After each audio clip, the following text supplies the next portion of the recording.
Good morning, I'm Nivareti Manu, and this is your morning news fix for Tuesday, 3rd of February.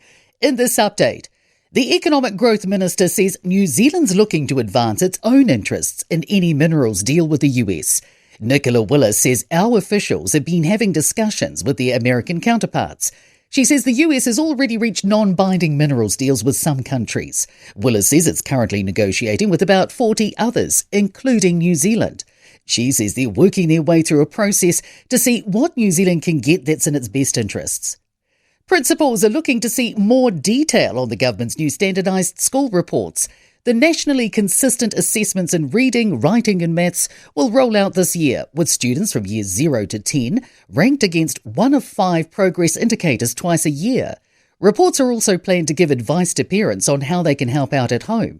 Secondary Principals Council Chair Steve McCracken told Ryan Bridge, some subjects have a lot more nuance for marking, especially in years 9 and 10. The US Justice Department is signalling there's no case for fresh charges following the latest release of Epstein files. More than 3 million pages of photos, videos and emails have been released, featuring prominent people including Andrew Mountbatten-Windsor, Elon Musk and ex-US Ambassador Lord Mandelson. US Deputy Attorney General Todd Blanche says that although the files were disturbing, it does not meet the threshold for prosecution. Some pressure is being relieved as a new cohort of more than 220 doctors start their specialist training to work in general practice and rural hospital medicine. College of GPs President Dr. Luke Bradford says they need 300 a year to replace retiring and departing doctors, and this is a big step towards that. He says that number will be topped up by overseas trained GPs, but they're keen to increase the local training numbers.